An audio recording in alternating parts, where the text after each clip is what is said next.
Salam, Bapak Mama, Bapak Saudara yang dikasihi Tuhan Yesus.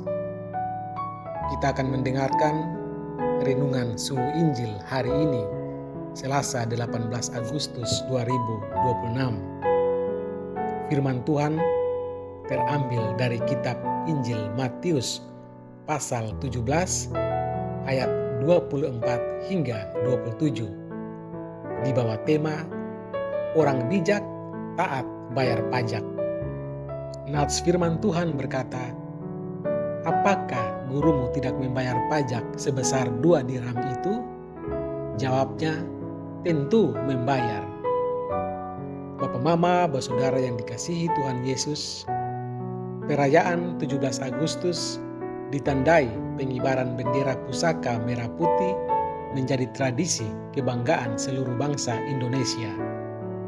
Kemerdekaan sebagai bangsa memang layak dirayakan, seraya mengenang perjuangan dan pengorbanan para pahlawan. Kemerdekaan bukanlah pemberian bangsa lain, juga bukan direbut dengan menyingkirkan bangsa lain dan menduduki tanah mereka. Kemerdekaan diperjuangkan demi merebut kembali kedaulatan atas tanah pusaka. Membayar pajak meneladani Yesus. Di zaman permulaan Perjanjian Baru, bangsa Yahudi hidup sebagai bangsa jajahan kekaisaran Romawi di tanah mereka sendiri, tanah pemberian Tuhan sejak ribuan tahun silam, yakni sejak Abraham, bapa leluhur mereka. Mereka tidak dapat menikmati kemerdekaan di negeri mereka sendiri. Namun, mereka masih memiliki kemerdekaan untuk menjalankan kehidupan keagamaan dan semua ketentuannya. Sebagai bangsa yang menyembah Allah di bait suci, orang Yahudi meneruskan ketentuan agama tentang persembahan pendamaian yang bersifat wajib sebagai pajak bait suci sebesar 2 dirham bagi semua laki-laki dewasa berusia 20 tahun ke atas. Keluaran pasal 30 ayat 13 hingga 16. Seorang pemungut pajak bait suci bertanya kepada Simon Petrus, "Apakah gurumu tidak membayar pajak?" Untuk memastikan kesetiaan Yesus sebagai seorang Yahudi.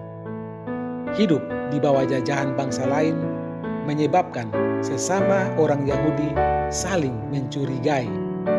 Apalagi Yesus dikenal sebagai guru dengan banyak pengikut. Jawaban Simon Petrus bahwa Yesus membayar pajak bait suci menegaskan keteladanan Yesus sebagai seorang Yahudi sejati.